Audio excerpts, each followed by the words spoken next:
আমরা আমাদের নিজের বাসায় ঘুমাতে পারিনি। আমাদের একটা ভালোভাবে একটা বাসায় নিয়ে থাকা বলেন ছাত্রদলের নেতাকর্মীরা কখনো তার নিজ মানে বাসস্থানে তারা অবস্থান করতে পারেনি। তারপর যখন আমরা সংবাদটা শুনলাম, শোনার পরও মনে হলো যে না, এটা তো এখনই শেষ নয়। কারণ তার পুলিশ বাহিনীতে সে অনেকগুলো পদে মানে অনৈতিকভাবে অনেকগুলো পদে অনেক কর্মকর্তাকে নিয়োগ দিয়েছে। আপনি সেনাবাহিনীতেও পলিটিক্যালি নিয়োগ হয়েছে বলে আমরা শুনি। তারপর আপনি প্রশাসন বলেন, ঢাকা বিশ্ববিদ্যালয় সব বাংলাদেশের প্রতিটি ক্যাম্পাসে এখনও তারা 15.5 বছরে যে নিয়োগ দিয়েছিল তাদেরকে, তারা তো রয়েছে। তো সে সময় আমি এটা ভেবেছি, হ্যাঁ ঠিক আছে, অবশ্যই একটি গণ অভ্যুত্থানের মাধ্যমে, ছাত্র জনতার গণ অভ্যুত্থানের মাধ্যমে আমরা হয়তো পতন ঘটিয়েছি। কিন্তু এই লড়াইটা কিন্তু এখনই শেষ নয়। এগুলো রাষ্ট্রকে সংস্কার করতে হবে। এই সংস্কারের জন্যে আমাদের সবাইকে সজাগ দৃষ্টি রেখে এবং মানবিক হতে হবে। সেই আলোকে আমরা ইনশাআল্লাহ একটা সুন্দর বাংলাদেশ বিনির্মাণ করতে পারবো। ছাত্রলীগের যারা অপকর্মে জড়িত ছিল তাদেরকে বিচারের আওতায় নিয়ে আসতে হবে। যারা বারবার ভিডিও ফুটেজ আছে আমাদের ছাত্রদলের নেতাকর্মীদের উপরে, ঢাকা বিশ্ববিদ্যালয়, আমি ঢাকা বিশ্ববিদ্যালয়ের আহ্বায়ক ছিলাম, আমার উপরে বারবার হামলা করা হয়েছে মিছিলের মধ্যে।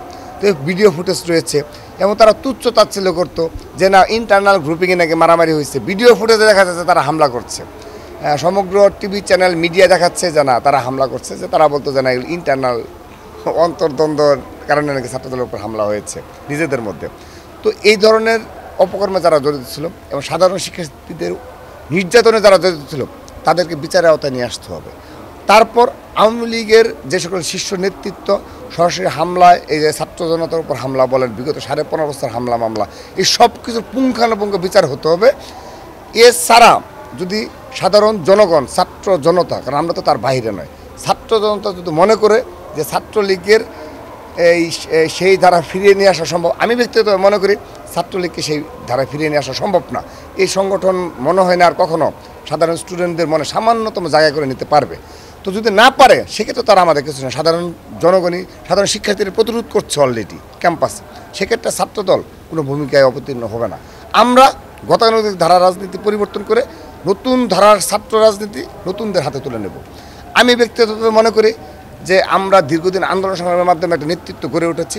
আমরা তরুণ প্রজন্মের হাতে একটা নতুন ছাত্র রাজনীতির ইতিহাস হাতে তুলে দিয়ে যাব ইনশাআল্লাহ। যেদিন থেকে বৈষম্য বিরোধী ছাত্র আন্দোলনের কর্মসূচিগুলো প্রণয়ন করা হলো, তখন থেকেই আমরা আনুষ্ঠানিকভাবে ঘোষণা দিই যে ছাত্রদলের যারা রানিং স্টুডেন্ট এবং সারা বাংলাদেশের প্রতিটি ক্যাম্পাসে যে সকল ছাত্রদলের নেতৃবৃন্দ রয়েছে সবাই এই বৈষম্য বিরোধী ছাত্র আন্দোলনের ব্যানারে যেন এই কর্মসূচিগুলিতে অংশগ্রহণ করে, সেগুলো আমরা সুস্পষ্টভাবে আনুষ্ঠানিক সংবাদ সম্মেলন করে নির্দেশনা দিয়েছিলাম। কিন্তু আমাদের সেখানে সাংগঠনিক কোনো তৎপরতা ছিল না। তো সেইভাবেই আমরা আমাদের এই কর্মসূচি বাস্তবায়ন করেছি। কিন্তু যখন তীব্র থেকে তীব্রতর দিকে পরিণত হলো, বিশেষ করে জুলাইয়ের শেষের দিকের সময়গুলো বলা চলে, তখন আমি এবং আমার সাধারণ সম্পাদক সহ আমরা কেন্দ্রীয় সংসদে যারা রয়েছি, আমরা সরাসরি নিজে উপস্থিত থেকে অনেক কিছু ফেস করতে হয়েছে, অনেক কিছু আমরা ফেস করেছি। সাধারণ শিক্ষার্থীরা যে অত্যাচার নির্যাতন দেখেছে, এটা তাদের মনে, এটা আমরা যখন আওয়ামী লীগ যখন অবৈধভাবে ক্ষমতায় ছিল, তখন আমি ব্যক্তিগতভাবে ছাত্রদলের সভাপতি এবং এর আগে আমি ঢাকা বিশ্ববিদ্যালয়ের আহ্বায়ক ছিলাম, ঢাকা বিশ্ববিদ্যালয় ছাত্রদলের।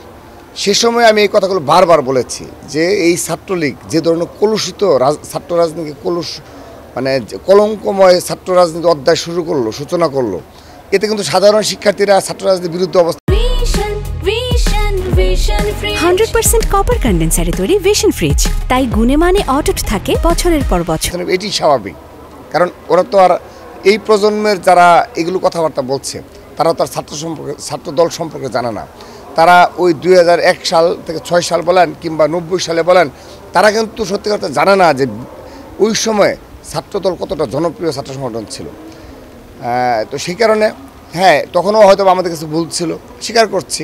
কিন্তু আমরা তো সেই 15.5 বছরে যে পরিমাণ অত্যাচার নির্যাতন সহ্য করেছি, সেটি তো বাংলাদেশের ইতিহাসে কোনো ছাত্র সংগঠন না, দক্ষিণ এশিয়ার ইতিহাসে কোনো ছাত্র সংগঠন এই ধরনের নির্যাতনের ভিতর দিয়ে যায়নি।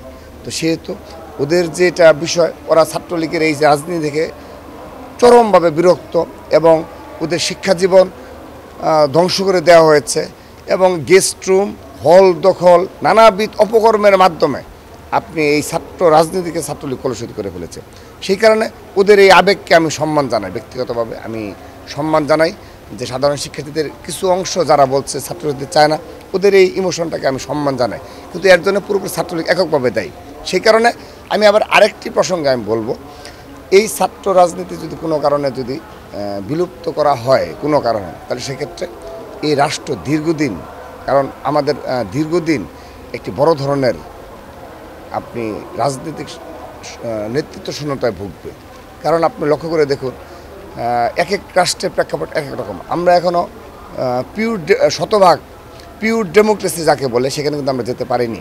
আপনি ইউরোপ আমেরিকার যে ধরনের রাজনৈতিক চর্চা হয়, যে ধরনের সহনশীলতা, পারস্পরিক রাজনৈতিক দলগুলোর মধ্যে সহনশীলতা এবং যে শ্রদ্ধা এবং যে সাধারণ জীবনযাপন রাজনৈতিক লিডারদের এবং রাজনৈতিক নেতৃত্বদের কী ধরনের সম্মান করে সাধারণ জনগণ, এটি কিন্তু আপনি বাংলাদেশে নেই, হয়নি। সেহেতু এখনই যদি আপনি মনে করেন যে না অপর সেক্টর থেকে এসেই নেতৃত্ব দেবে, এটি কিন্তু হবে না। আপনি তৃণমূল পর্যায়ে যান, সেখানে এখনও ঢাকা বিশ্ববিদ্যালয় এবং ছাত্র রাজনীতি একটা প্রাসঙ্গিকতা রয়েছে এবং সেখানে তারা এখনও একটা চেন অফ কমন অনুযায়ী তৃণমূল এই ছাত্র রাজনীতির মাধ্যমে যারা উঠে আসে তাদেরকে কিন্তু মানে। তো এখন যদি আপনি এই ব্যবসায়ী সিন্ডিকেট কিংবা অপর যে কোনো সেক্টর থেকে এসে এই রাজনীতিতে তারা এমপি হবে, তারা উপজেলার চেয়ারম্যান হবে এবং বিভিন্ন সেক্টর তারা নেতৃত্ব দেবে, এতে দীর্ঘদিন এই রাষ্ট্র আরেকটি রাজনৈতিকভাবে ক্ষতিগ্রস্ত হবে। তো সেই কারণে আমি ব্যক্তিগতভাবে মনে করি অবশ্যই ছাত্র রাজনীতি থাকা উচিত, কিন্তু গতানুগতিক ধারায় নয়। আমি ওদের সাথে একমত যে গতানুগতিক ধারা কোনো ছাত্র রাজনীতি আমিও ব্যক্তিগতভাবে চাই না, যে ক্যাম্পাসে যেতে হবে, ক্যাম্পাস দখল করতে হবে, ক্যাম্পাস আধিপত্য বিস্তার করতে হবে। এটি আমরা ছাত্রদল, আমি আমাদের যে সাংগঠনিক অভিভাবক দেশনায়ক জনাব তারেক রহমানের সাথে আমি বারবার এই সিদ্ধান্ত তিনি দিয়েছেন এবং আমরা ছাত্রদলের যারা আমরা রয়েছি তারাও আমরা আলোচনা করেছি, গতানুগতিক ধারায় আমরা ছাত্রদল সেই ছাত্র রাজনীতি আর করবে না। আমরাও আমাদের রাজনীতিতে নতুনত্ব নিয়ে আসতেছি, নতুন ধারার সূচনা করেছি। আপনি লক্ষ্য করে দেখবেন যে আমরা কিন্তু এই যে 5 আগস্টে যে খুনি হাসিনা পালিয়ে গেল, ছাত্রলীগ পালিয়ে গেল, আমরা কিন্তু কোনো ক্যাম্পাসে গিয়ে আমরা কিন্তু যাইনি। ছাত্রদল এবং কঠোরভাবে নিষেধ করেছে, বারণ করেছি। 2-1 অতি উৎসাহী হয়ে হয়তো ভুল করতেই পারে, এটা এক্সাম্পল না। আমি সাংগঠনিকভাবে কি করলাম, আমার 99% নেতাকর্মী কি ফলো করলো, এটি হলো ফ্যাক্ট। আপনি লক্ষ্য করে দেখুন, আমাদের কিন্তু 99% নেতাকর্মী আমাদের কমান্ড ফলো করছে। কোনো ক্যাম্পাসে আমরা কিন্তু ওই যে আগের যে গতানুগতিক ধারা রাজনীতি যাই না। আমরা 15.5 বছর ক্যাম্পাসে বাইরে ছিলাম, আর কিছুদিন বাইরে থাকবো, কোনো সমস্যা নেই। জেনারেল স্টুডেন্টদের মনোভাব বুঝবো, ওরা যদি চায় যে ছাত্র রাজনীতির সংস্করণ, সেগুলোকে আমরা ব্যক্তিগতভাবে স্বাগত জানাবো।